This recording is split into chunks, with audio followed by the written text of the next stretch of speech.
আসসালামু আলাইকুম। সংবাদে আপনাদের সবাইকে স্বাগত জানাচ্ছি। আমি ফিরোজ তোহা। শুরুতেই আরবে কেবলস সংবাদ শিরোনাম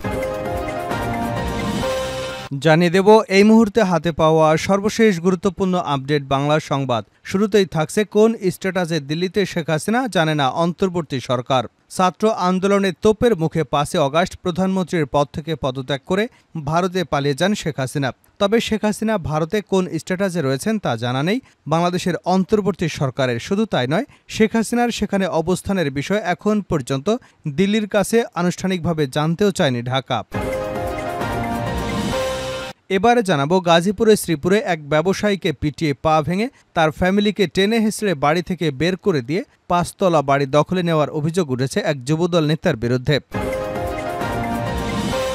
জানাবো বাংলাদেশকে ১০০ কোটি ইউরো সহায়তা দেবে জার্মানি। আগামী ১০ বছর নবায়নযোগ্য জ্বালানি খাতে বাংলাদেশকে ১ মিলিয়ন বা ১০০ কোটি ইউরো সহায়তার প্রতিশ্রুতি দিয়েছে জার্মানি।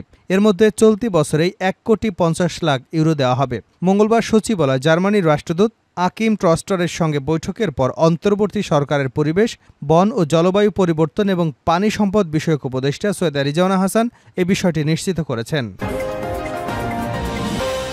এদিকে ২০,০০০ নেতাকর্মীর বিশাল বহর নিয়ে বিএনপির সমাবেশে আজাদ। নয়াপল্টনে অনুষ্ঠিত বিএনপির সমাবেশে নারায়ণগঞ্জের ২৫০০ উপজেলা থেকে কমপক্ষে ২০,০০০-এরও বেশি নেতাকর্মী নিয়ে শোডাউন দেন বিএনপির ঢাকা বিভাগের সহ সাংগঠনিক সম্পাদক নজরুল ইসলাম আজাদ। মঙ্গলবার দুপুর ২:৩০টায় রাজধানীর দলের কেন্দ্রীয় কার্যালয়ের সামনে পবিত্র কোরআন তেলাওয়াতের মধ্য দিয়ে এ সমাবেশ শুরু হয়। জানিয়ে দেব যুব তাবলীগের ইবাদতখানা ভাঙচুর, যুবলীগ নেতা গ্রেপ্তার। চট্টগ্রামের রাউজান থানার মুনিরিয়া যুব তাবলীগের ২টি ইবাদতখানা ভাঙচুর এবং অগ্নিসংযোগের ঘটনায় গুজরা ইউনিয়ন যুবলীগের সভাপতি মোহাম্মদ আনোয়ার হোসেনকে গ্রেপ্তার করে র্যাব। মঙ্গলবার র্যাব ৭-এর সিনিয়র সহকারী পরিচালক মোহাম্মদ শরীফুল আলম বিষয়টি নিশ্চিত করেছেন। এর আগে সোমবার রাত ৮:৩০টার দিকে অভিযান চালিয়ে তাকে গ্রেপ্তার করা হয়। এবং সর্বশেষ জানাবো আন্তর্জাতিক সংবাদ।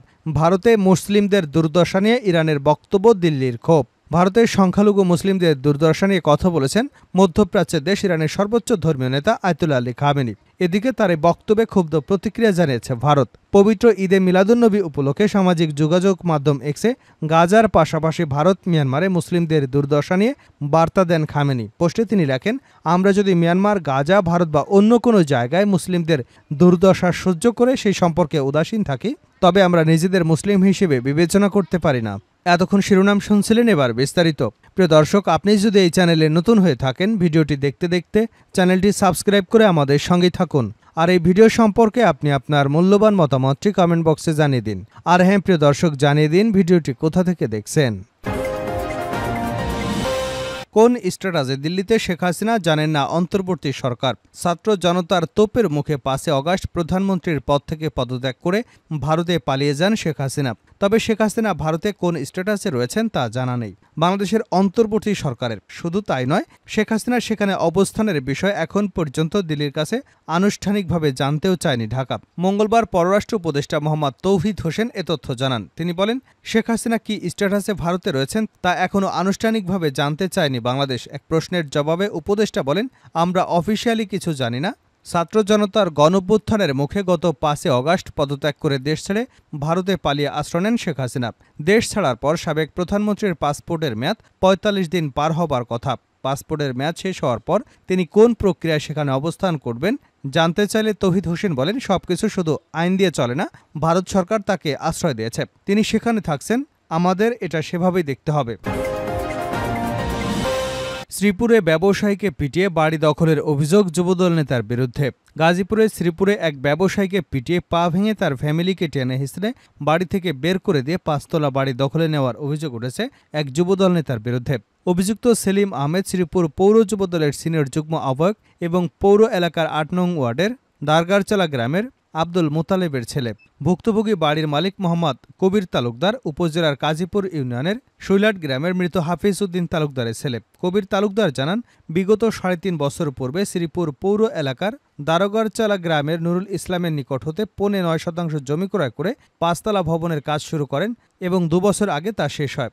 এর মধ্যে উক্ত বাড়ির উপর ১,৫,০০,০০০ টাকা ঋণ গ্রহণ করে ওয়ান ব্যাংক থেকে।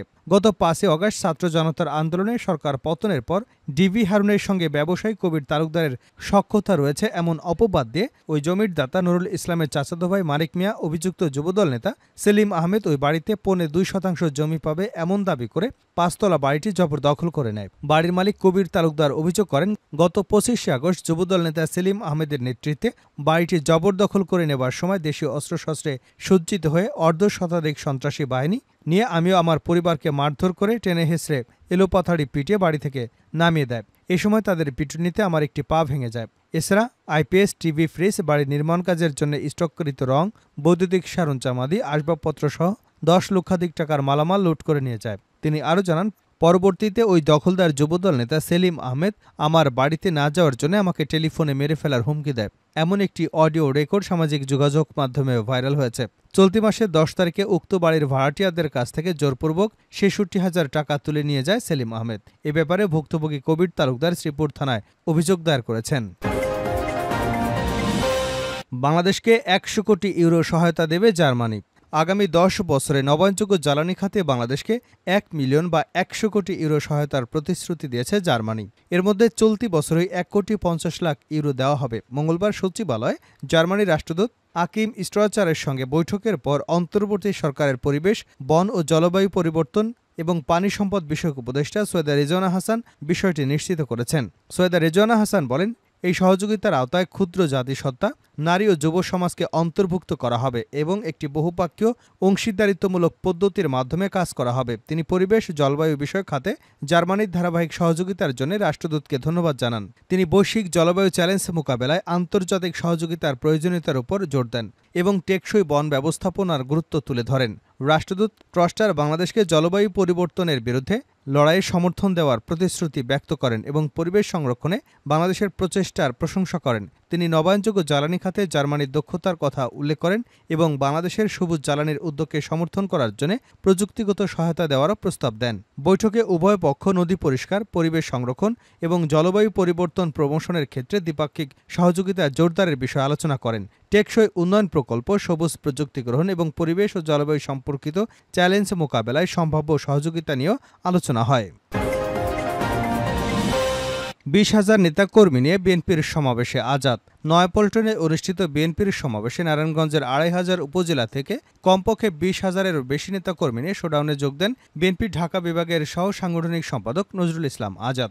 মঙ্গলবার দুপুর 2:30টায় রাজধানীর দলের কেন্দ্রীয় কার্যালয়ের সামনে পবিত্র কোরআন তেলাওয়াতের মাধ্যমে এই সমাবেশ শুরু হয়। দুপুর 12টার আগে থেকেই ঢাকার বিভিন্ন ওয়ার্ড এবং থানা বিএনপি ও এর অঙ্গ ও সহযোগী সংগঠনের হাজার হাজার নেতাকর্মী খণ্ড খণ্ড মিছিল নিয়ে আসতে শুরু করেন। তারা হাতে দলীয় ও জাতীয় পতাকা, ব্যানার ও ফেস্টুন নিয়ে অংশগ্রহণ করেন।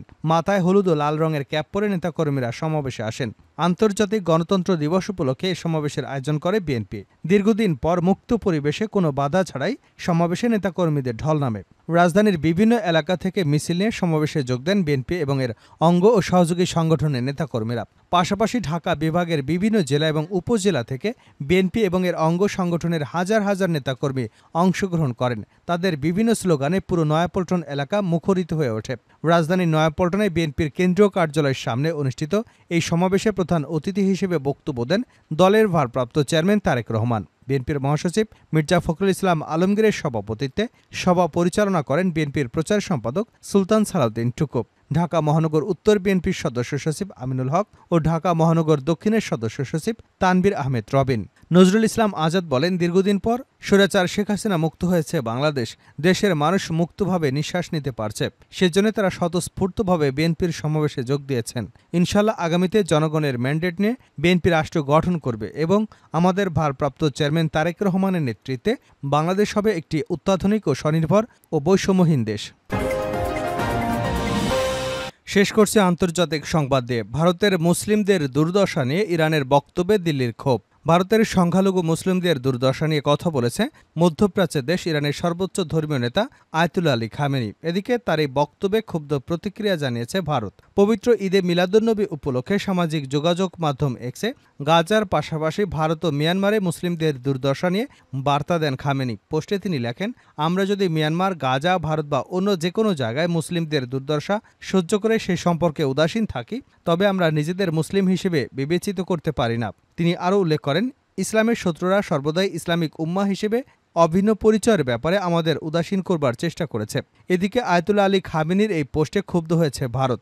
এমনকি তার বক্তব্য অগ্রহণযোগ্য বলেও মন্তব্য করেছে ভারতের পররাষ্ট্র মন্ত্রণালয়।